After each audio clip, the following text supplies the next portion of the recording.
Hello, David Paul here. Good morning, world. Just a quickie on how things are going. Messy. Another pallet, cut down the middle there, ready to be utilised amongst the other pallets to form a bed for me. I wanted to make this about cooking, because I'm cooking breakfast. I've cooked breakfast. It's done in that dish over there. Let's take a look at that. Okay. This is porridge, and it's just sort of settling there. And that's enough for about 2 days worth, or 2 meals of whatever, whenever I care to eat it. I'm going to eat half of it now. That contains 30 grams of glycine and 5 grams of creatine, which slowly builds up in your body and, you know, makes your muscles and your brain work a little bit better. Gathered up some rubbish there to take to the bins. Have a little tidy up later on today. What I wanted to say about cooking, if you ever have to do this sort of thing, I mean, this is like a lesson for people on how to survive living in a tent if you're made homeless. You know, don't be afraid, you can do this. As long as you can find somewhere to stay, obviously. Yeah, and I'm in this great place. The vegetation is really high. It's just growing like crazy. This is a climbing plant which was grown amongst the vegetation, and unfortunately there was a connection over here, like a vine, and I cut it, and the origin of the vine is over there, so therefore this part's died. But never mind, it allows things below to grow. So, and I need a bit more light in, possibly, for my little trees. Anyway, what I wanted to talk about is these. I had difficulty cooking using this little micro stove thing that I've got, which is stainless steel, and it cost me about £15. That'd be about $20, something like that. Not even that, probably. And it's stainless steel, and it's down there, and it's very small. So to get it to run happily, you need to get some good hard fuel in there, sort of energy dense, and it's all got to fit in there so that there's plenty of fuel in the fire. Otherwise it doesn't have what you'd call the critical mass. It's a little bit on the small side, that, I think, but that's life, you know. It's ideal for things like that small kettle there, which I'm making some tea. Okay, so what I decided to do is, I thought, well, what would be great in there is charcoal lumps, you know. But I don't have any charcoal lumps, and I don't want to get any because I have to buy them. So what I've done is I've got wood, and I've cut them into lumps about this size. And so long as you get the fire going well, it'll happily burn away there. You have to keep your eye on it, but it'll happily burn all day on these lumps. See, that needed tending there. That wasn't in the optimum position. So now it's going to start and burn properly. So I'll put this piece in as a sort of top up, so there's enough fuel in there to keep that fire going, and in a minute it'll burst into flame, and that'll be fine. So let's put my pot back on, my teapot. I make about a mug and a half of tea, and that's about enough for me in the morning.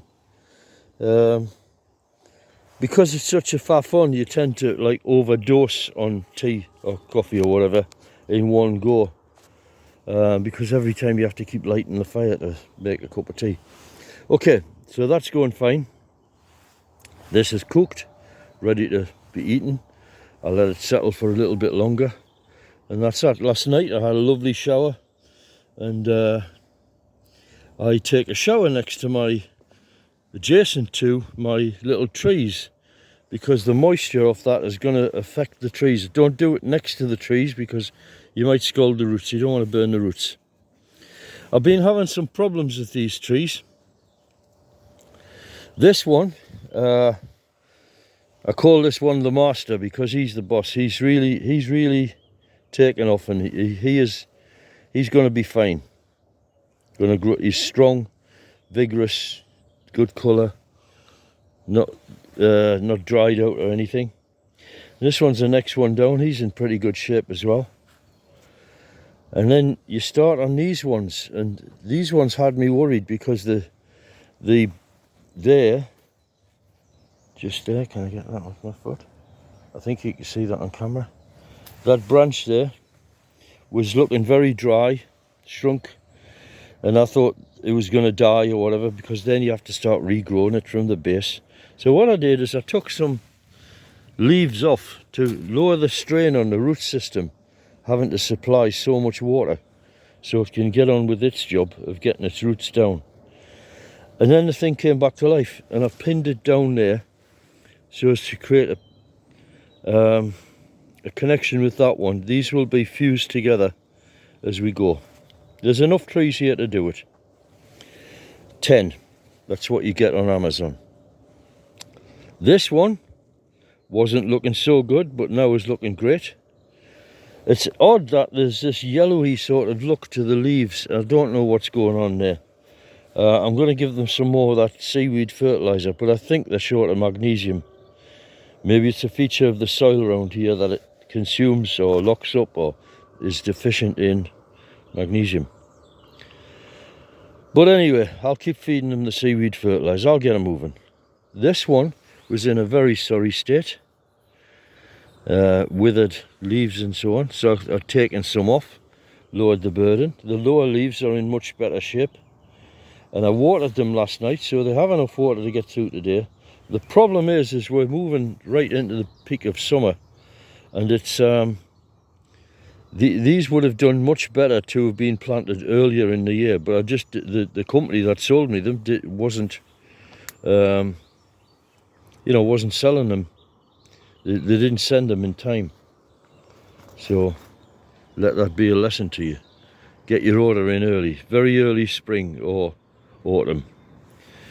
These ones are doing okay. They've got a bit of shade off the plants in front. That one's going to be fine, and this one's okay. Underneath all that baggage there, bent over, ready to receive this and connect with that one. And soon I'm hoping that they will have taken to the ground well, and they will start to grow. Now what's going to tell me how you're doing is when this one breaks into growth. It's looking really well and healthy, but it hasn't broken into growth yet, so that's a problem. It's just I don't know if we're going to be moving this summer, but so long as we get through and they're okay and they survive, I guess that I should just take that, be thankful for small things, for small blessings. Now the height of this, it's about almost 2 feet tall.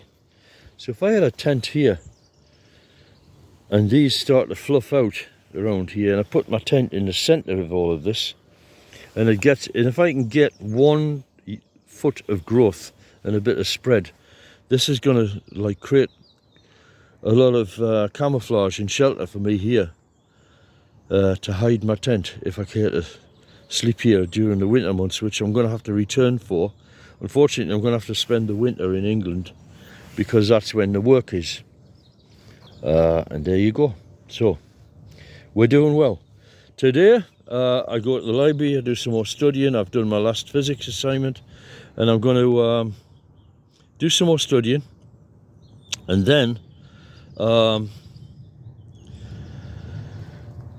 come back here and I'll do some work on this site. I'll try and construct a bed here, so that I've got a level bed, and I may consider moving the tent over from there into the circle.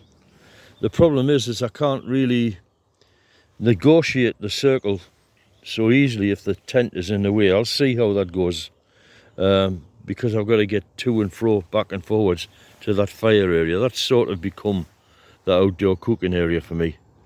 So we'll see about that.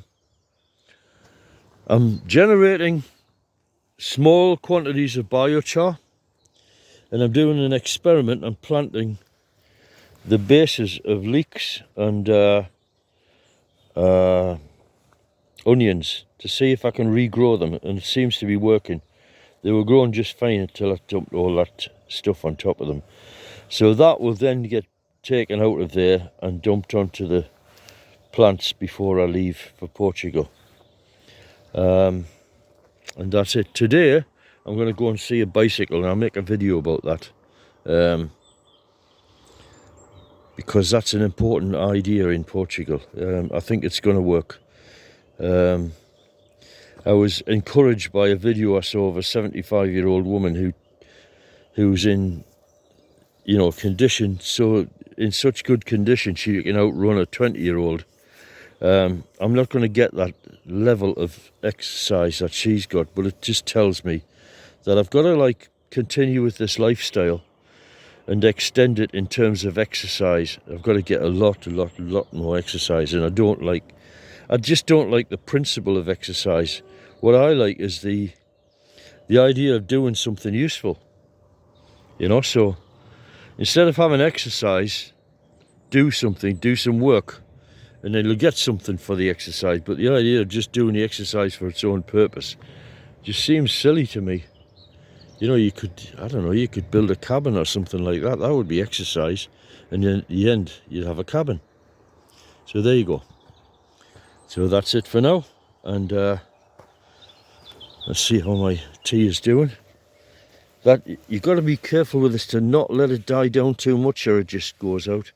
Yeah, it's not moving too fast. I'll have a bit fiddle with that, and get it to heat up a bit faster.